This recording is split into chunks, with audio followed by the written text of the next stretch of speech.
Okay, तो आप सब जो है बहुत ज़्यादा रैप वैप सुनते हैं, सारी चीज़ें करते हैं और आजकल बहुत ट्रेंडिंग चल रहा है, तो मैं ट्राई करता हूँ कि मैं इसे बहुत ही एक तो मैंने फुल फ्लेज वीडियो बना दी है, तो अब मैं जल्दी जल्दी बोलकर सुना देता हूँ। तो बैलेंस ऑफ पेमेंट का मतलब होता है कितना हमारे नॉर्मल रेजिडेंट ने बाहर वालों से ट्रेड किया और कितना बाहर वालों ने हमसे ट्रेड किया है। उसकी जो इकोनॉमिक ट्रांजेक्शन को गवर्नमेंट रिकॉर्ड करता है उसे हम बैलेंस ऑफ पेमेंट कहते हैं। बैलेंस ऑफ पेमेंट का मतलब क्या है, कितना हमारे नॉर्मल रेजिडेंट ने बाहर वालों से ट्रेड किया और कितना बाहर वालों ने हमसे ट्रेड किया है। उसके जो इकोनॉमिक ट्रांजेक्शन को रिकॉर्ड करने का काम करता है गवर्नमेंट, उसे हम कहते हैं बैलेंस ऑफ पेमेंट। सिंपल सी भाषा में गवर्नमेंट एक अकाउंट बनाता है, उस अकाउंट में गवर्नमेंट ये रिकॉर्ड करता है कितना हमने बाहर वालों से ट्रेड किया और कितना बाहर वालों ने हमसे ट्रेड किया है।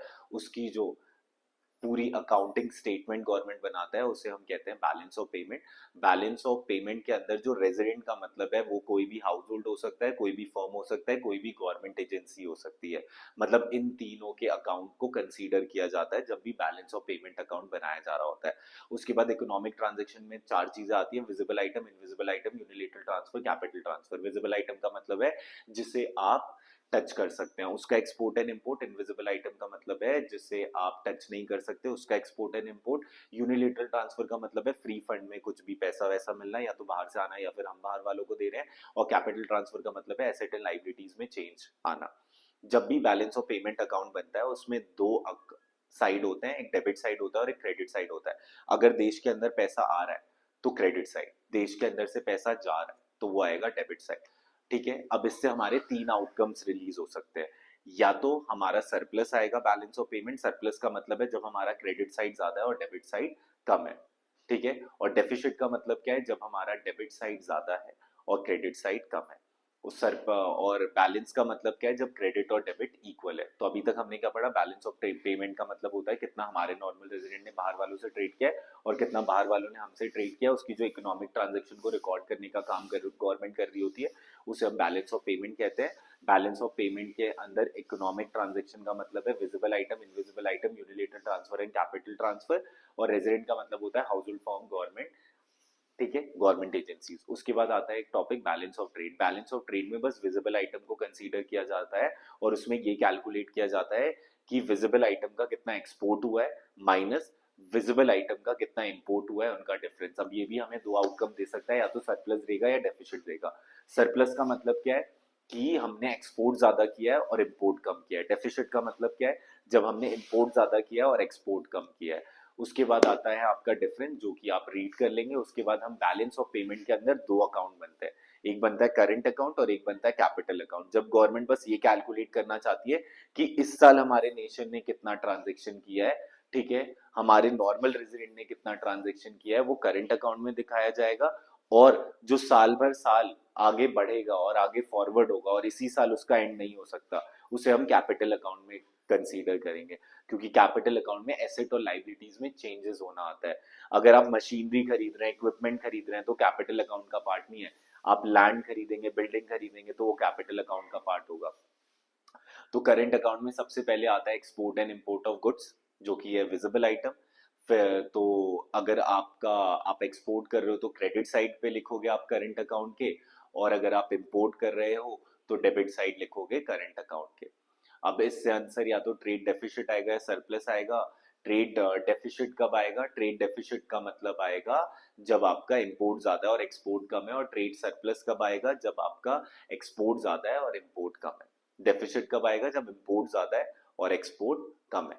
उसके बाद सेम कहानी इनविजिबल के साथ होगी। यूनिलेटरल ट्रांसफर क्या होगा, अगर फ्रॉम है तो क्रेडिट साइड और अगर टू है तो डेबिट साइड।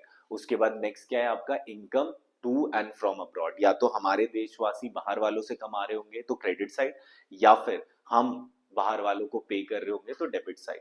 इसका भी आंसर करंट अकाउंट का दो आ सकता है, या तो सरप्लस या डेफिसिट। सरप्लस कब आएगा, जब क्रेडिट साइड ज्यादा है और डेबिट साइड कम है। और डेफिसिट कब आएगा, जब डेबिट साइड ज्यादा है और क्रेडिट साइड कम है, तो डेफिसिट आएगा।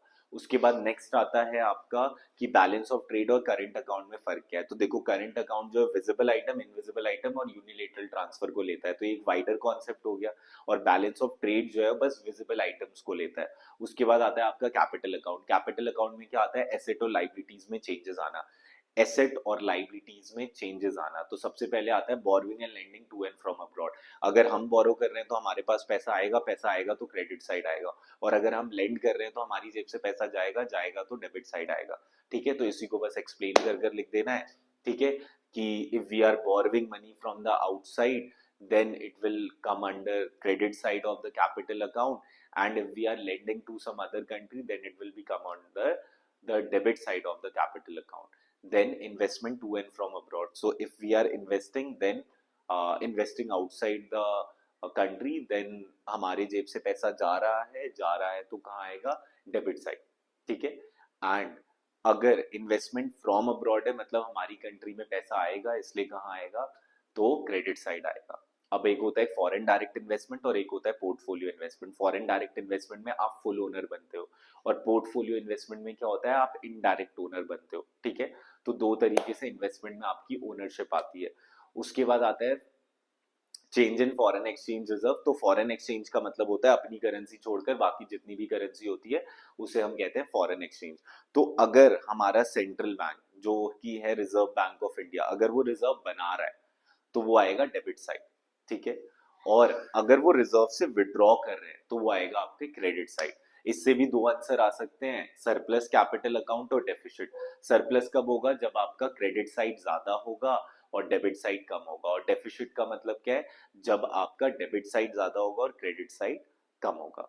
ठीक है, उसके बाद आता है एक ऑटोनॉमस आइटम होता है और एक एकोमोडेटिंग आइटम होता है। ऑटोनॉमस आइटम जो होता है वो प्रॉफिट मैक्सिमाइजेशन के लिए होता है। अगर मेरा प्रॉफिट हो रहा है तो मैं इन्वेस्ट करूंगा, अगर मेरा प्रॉफिट नहीं हो रहा तो मैं इन्वेस्ट नहीं करूंगा। ठीक है, इसलिए ये अबव द लाइन आइटम कहा जाता है, क्योंकि ये इक्विलिब्रियम से ऊपर ही जाना चाहता है, हमेशा सरप्लस में ही जाना चाहता है। जहां फायदा होगा वहां ये जाएगा। ये दोनों अकाउंट को इम्पैक्ट डालता है, एक करंट अकाउंट और कैपिटल अकाउंट दोनों पे इम्पैक्ट डालता है। जो एकोमोडेटिंग होता है वो हमेशा उसे इक्विलिब्रियम पे लाने का काम कर रहा होता है। अगर इक्विलिब्रियम से ऊपर है तो वो उसे इक्वल लाने का काम करेगा, और अगर इक्विलिब्रियम के नीचे है तब भी वो उसे इक्वल लाने का काम करेगा, इसलिए इसे below the item line item कहते हैं। और ये बस कैपिटल अकाउंट पे इम्पैक्ट डालता है। Thank you.